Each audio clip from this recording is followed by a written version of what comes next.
Qu'est-ce qui t'a poussé à faire appel à un coach sportif aussi de ton côté?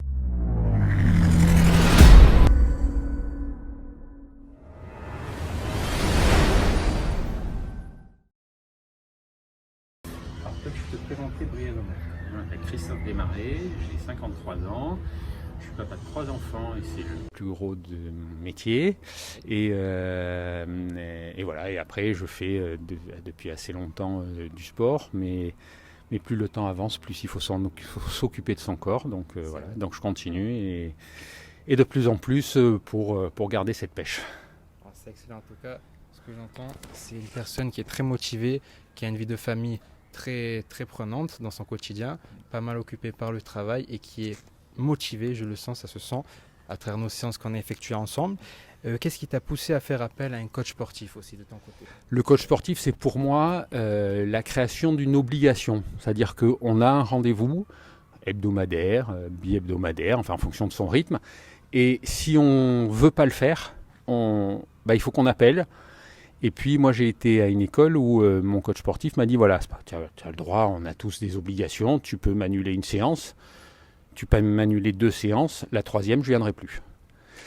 Et donc voilà, je lui dis et en fait c'est exactement ça, c'est-à-dire c'est s'astreindre à une régularité et pour capitaliser sur le sport, il faut en faire régulièrement. Donc pour moi, faire appel à un coach, c'est d'abord fixer l'obligation de faire régulièrement. Et après, ça c'est un problème de vieux, mais plus on avance dans l'âge, plus aussi le risque de blessure est important. Et un coach sportif, c'est un professionnel qui sait ce qu'il faut faire et surtout pas faire, qui sait corriger des gestes qu'on voit pas. On peut pas, on fait pas n'importe quoi, quel que soit d'ailleurs le sport. On n'est pas obligé de faire de l'hypertrophie avec des grosses charges pour se faire mal. Et donc c'est la deuxième composante, c'est ces deux aspects-là qui m'ont fait, et depuis très longtemps, faire appel à un coach. Et voilà, et donc ça continue. Alors, ce que je pense, c'est que tu as très bien résumé le métier de coach. Le coach est là pour justement t'apprendre les mouvements, te corriger, te rectifier et surtout t'accompagner sur le court, moyen ou long terme. Et c'est comme ça, avec la régularité, que tu auras des résultats. Et faire un appel à un coach, je pense que c'est très bien, que ce soit pour des personnes débutantes ou même des confirmés ou des intermédiaires également. Alors, que penses-tu aussi, je voulais savoir, de nos séances de coaching? Est-ce qu'elles répondent à tes attentes? Bah, elle répond parfaitement à mes attentes. Tu sais écouter et tu sais dire non ou pas maintenant, ou maintenant on fait ça. Et il y a cette confiance qui s'est établie qui fait que un coach tout seul il fait rien, un élève tout seul il fait rien. Et c'est le binôme qui fait. Oui, elles répondent parce on a compris comment l'un et l'autre fonctionnaient, où l'un et l'autre voulaient aller, et donc on a toujours su, mais c'est ça qui est formidable, c'est pour ça que ça marche, c'est pour ça que ça dure, c'est qu'on a toujours su les faire évoluer et les adapter à l'objectif, à la situation, comme on en parlait tout à l'heure. Tu peux avoir mal dormi, tu peux avoir fait la fête parce qu'on est des êtres vivants, on ne fait pas que du sport. Donc on peut avoir fait un excès, et ben ça se ressent, le foie il fonctionne moins bien, les muscles fonctionnent moins bien, on peut être fatigué tout simplement, ou contrarié, enfin je veux dire c'est un être vivant, et donc tu sais à chaque fois adapter, pousser, parce qu'il faut aussi, et c'est aussi ton rôle de pousser plus loin, parce que effectivement on peut s'arrêter des fois à 3 tours, et puis tu dis je pense qu'un 4 il passe, et puis le 4 il passe, et à la fin, j'ai épuisé, la dernière fois j'étais épuisé, mais content. Et c'est ça, c'est cette complémentarité. Donc oui, les séances me vont bien parce que tu sais faire ça, quoi. Tu sais faire cette analyse, et que moi aussi je sais te dire, bah non, là, voilà, c'est pas la peine d'aller plus loin parce que je vais pas y arriver, et tu sais te dire, oui, là, de ce que j'ai vu des 3 premiers trucs, effectivement, il n'y a plus de réserve, ou il y a une faiblesse, un genou, il y a une faiblesse, machin, et c'est pas la peine de créer un traumatisme qui va repousser la reprise à 2 semaines, 3 semaines, le temps de récupérer. Donc ça, c'est ça en fait qui fait que ça marche bien. Donc oui, ça répond à tout ce que je souhaite. Alors, je pense que effectivement, c'est très important d'écouter son corps, de savoir arrêter au bon moment. Donc ça, je pense que c'est le rôle d'un coach d'analyser tout ça en fonction de l'écoute par rapport au client qu'il a en face de lui. À côté, c'est vrai que je suis là donc pour te pousser au maximum. Et souvent, quand on est en autonomie, je pense qu'on s'arrête Au bout du deuxième tour, si on n'est pas motivé, au bout du troisième tour en général, essaye d'aller chercher le tour supplémentaire sans la blessure. C'est ça qui fera les résultats sur le long terme, hein, bien évidemment. Que recherches-tu à court terme justement de semaine en semaine par rapport aux entraînements et également sur le long terme? Donc on a déjà parlé ensemble, mais ce que je voudrais c'est que toi tu t'exprimes sur tout ce que tu cherches de semaine en semaine et aussi sur le long terme, que ça soit dans un an, par exemple, dans un an, comment te vois-tu par exemple physiquement? Lifté avec des gros pectoraux et plein de gonzesses autour sur la plage en train de boire un verre de rhum. Mais c'est plus proche d'une réalité. J'ai envie de te dire que, on les a fait évoluer. On a commencé par beaucoup de cardio pour faire de la perte de poids, puis on a fait du renfo, et puis là on fait encore un peu renfo cardio, et puis on va certainement passer sur un peu d'hypertrophie. Le court et le moyen terme, on le bâtit ensemble. Effectivement, ce sont des objectifs. D'abord, tu commences, de toute façon, si on fait du sport, beaucoup d'entre nous, c'est pour se sentir bien, mais c'est aussi parce qu'on a une envie d'esthétique pour soi-même. Les autres, moi je m'en fous, mais pour moi-même, qui passe par une perte de poids et c'est pas facile. Donc il y avait ce premier objectif qu'on a commencé à atteindre et ça c'est vrai qu'on a mis de la méthode, on a mis des pesées régulières, on a mis tout ça.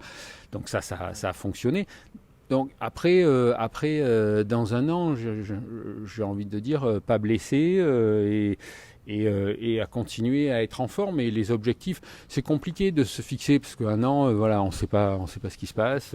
Mais voilà, c'est surtout un ressenti de bien-être et la poursuite d'une motivation. La motivation, c'est cet équilibre entre trouver l'effort plaisant. Mais donc il faut toujours se rappeler que c'est du plaisir. On ne sait pas être autonome parce que c'est plus difficile. Parce qu'on a le risque de se blesser, mais parce que c'est simplement plus difficile de se dire régulièrement « allez, on y va ».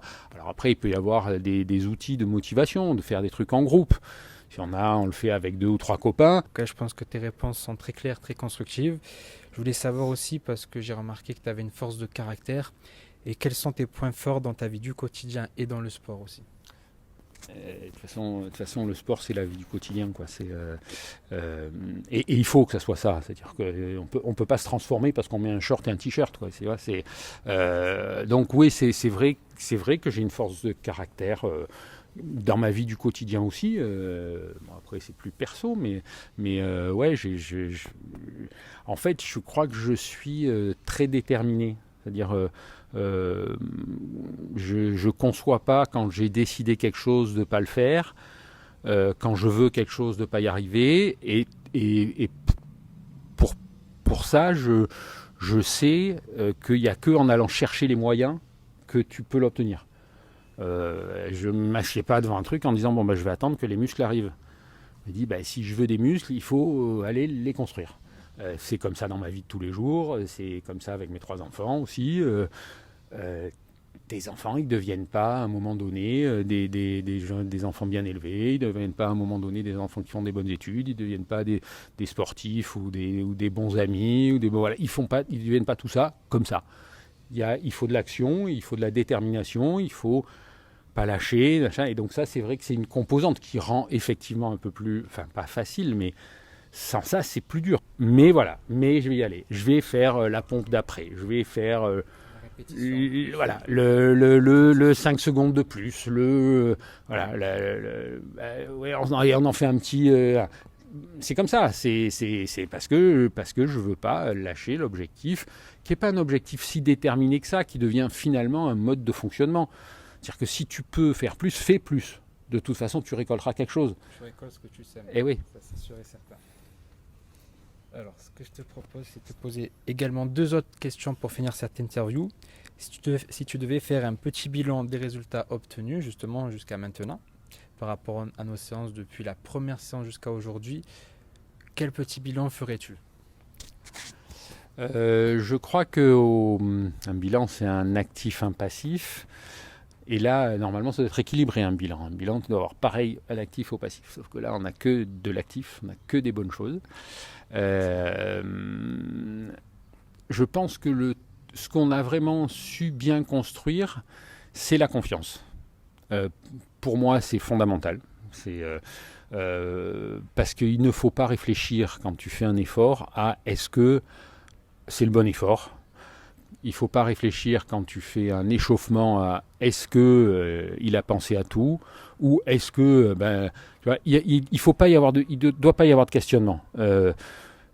Si tu dis un jour on fait du vélo en échauffement alors que normalement on fait de la corde à sauter ou de la course, je ne dois pas me poser la question de savoir mais pourquoi, mais qu'est-ce qu'on va faire, machin. Toi, tu prépares les séances, ce qui est une très grosse différence avec un certain nombre de coachs d'ailleurs. Toi, tu prépares tes séances, tu sais ce qu'on va faire, tu sais pourquoi on va le faire. Et ça, je l'ai éprouvé, ça c'est dans notre bilan. Ça c'est, j'ai confiance dans ce que tu me dis de faire et je ne me pose pas la question. Et ça, c'est très important parce qu'il faut avoir l'esprit libre pour se concentrer sur l'effort. Si tu veux. Donc voilà, le bilan, c'est la création d'une relation de confiance. Et après, des résultats, on les suit sur les pesées régulières, mais je les vois aussi. Puis on a fait des mesures. On le fera peut-être avant de partir en vacances quand on aura fini un gros cycle. Là, je pense qu'on a des résultats visibles. Et donc ça, c'est agréable. Parce que c'est l'objectif premier, c'est de se sentir bien, et après, très vite, c'est de se trouver bien. On ne fait pas un concours de beauté, mais c'est soi-même. Donc c'est une satisfaction, et ça, c'est effectivement, au niveau du bilan, c'est quelque chose qu'on saura mesurer avec des chiffres, mais moi, que je sais déjà mesurer, moi, tout seul, quoi. Et sans vraiment de complaisance, parce que ce n'est pas mon registre. Parfait. C'est vrai qu'avec une prise de pesée, par exemple, c'est déjà un premier indicateur, mais je pense que ça ne suffit pas. Parce que sur la pesée, c'est très variable, hein, l'effet yo-yo, on appelle ça. Mais grâce à une prise de mensuration, en plus, aussi le ressenti de la personne sur ses séances, et comme tu dis, tout ce qu'on a mis en place, que ce soit à travers l'espace membre et tout ce qui s'ensuit, c'est là qu'on pourra arriver à de grandes choses et à des résultats. Et nous, en tant que coach, justement, ressentir justement la personne, le client, comment il se sent. S'il n'est pas en forme, c'est sûr qu'on ne va pas lui faire quelque chose de trop intense. Ça serait contre-productif, risque de blessure, etc. Mais vraiment, je pense que c'est primordial aussi la pesée, les mensurations au quotidien. Pas tout le temps, hein, surtout pas tous les jours. Hein, ça, c'est l'erreur de beaucoup de personnes, des débutantes. Mais régulièrement, une fois par semaine, je pense que c'est comme ça qu'on peut suivre ses progrès sur le long terme.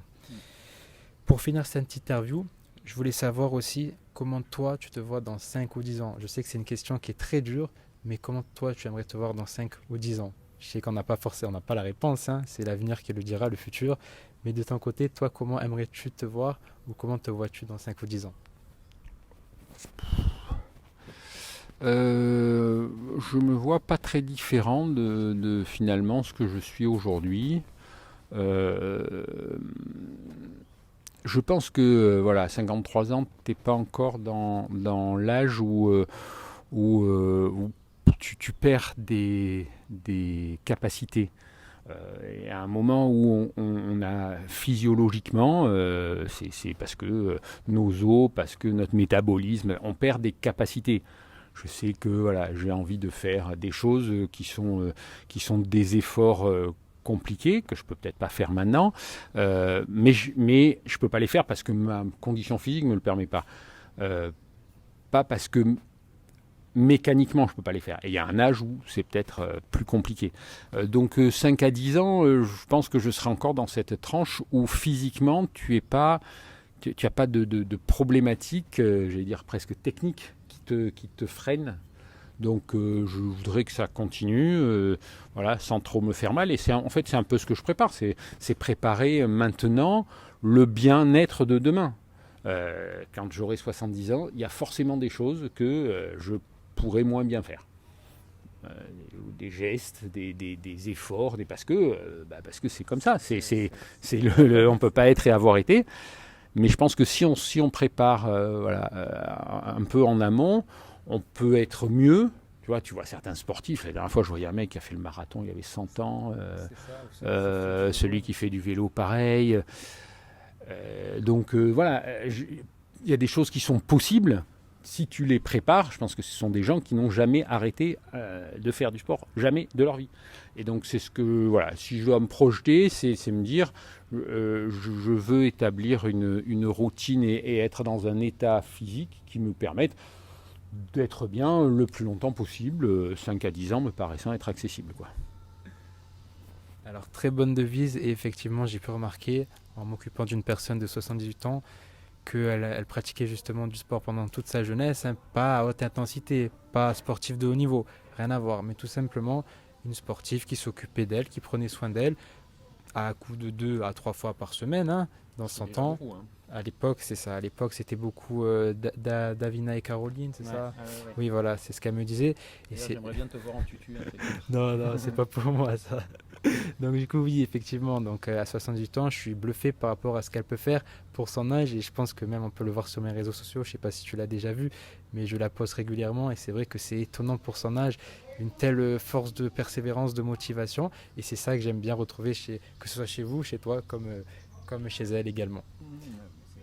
C'est la clé, je crois, de durer. C'est effectivement de faire tout le temps, un peu, mais tout le temps. Tout le temps. Voilà. Il ne faut pas s'arrêter parce que après, les muscles raccourcissent, les tendons se durcissent, le cartilage se développe, et qu'à un moment donné, on ne peut plus. On ne peut plus.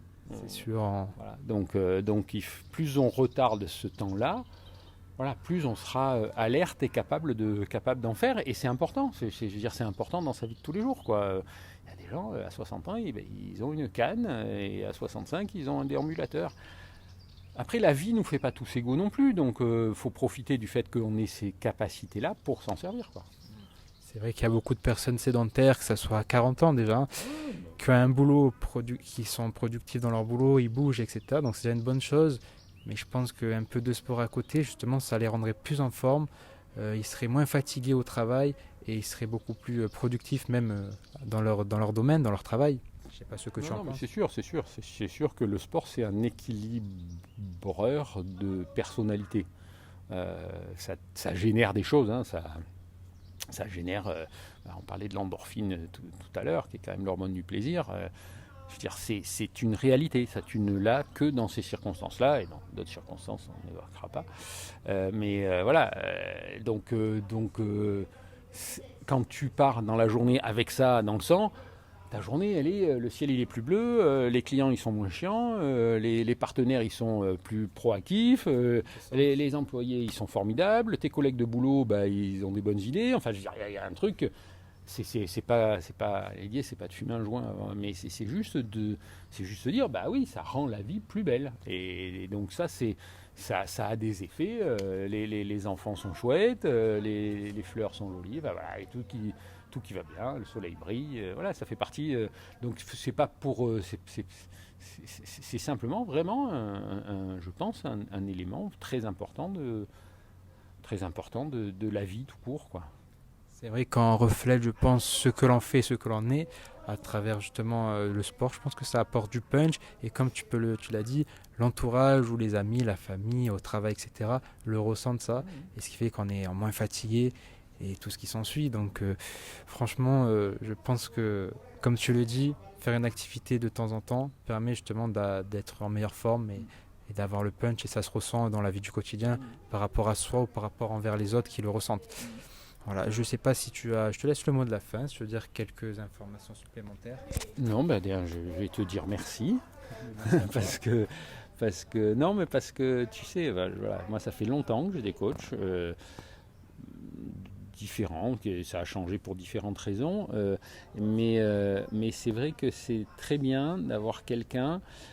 Et c'est ce qu'il faut que tu gardes, ça c'est un conseil, c'est ce qu'il faut que tu gardes, notamment parce que souvent ça se heurte au développement, plus on a besoin d'avoir plus de clients, et puis après on a envie d'avoir plus de clients, et au bout d'un moment, ce qui a fait le choix disparaît.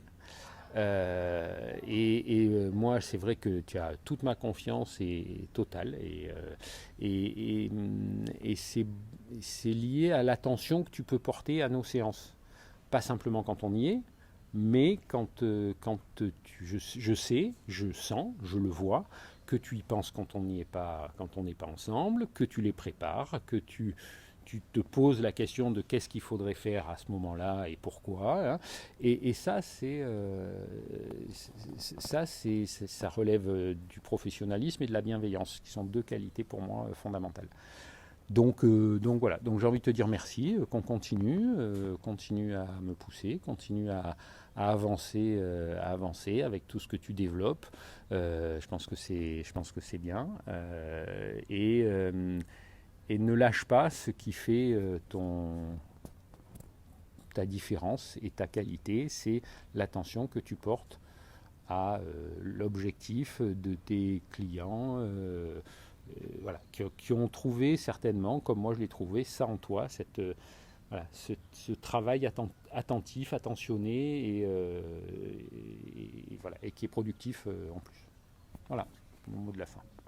Super, merci beaucoup. Et en tout cas, hâte de poursuivre nos séances ensemble et d'échanger sur le futur. Okay. Merci à toi, Christophe. Tu peux retrouver ton livret, le guide pour avoir un corps plutonique, qui est actuellement gratuit, lien en description ou tout simplement sur mon site internet. Tu peux accéder à tous les programmes disponibles sur mon site internet www.dynamise-training.com dans la rubrique programme. En échange, pour te faire patienter, je t'offre ton challenge squat qui est offert. Tu peux retrouver toutes mes vidéos coaching, conseils sur ma chaîne YouTube. D'ailleurs, n'hésite pas à t'abonner et à activer la cloche pour être au courant de toutes les dernières infos et d'être le premier prévenu dès que je sors une nouvelle vidéo.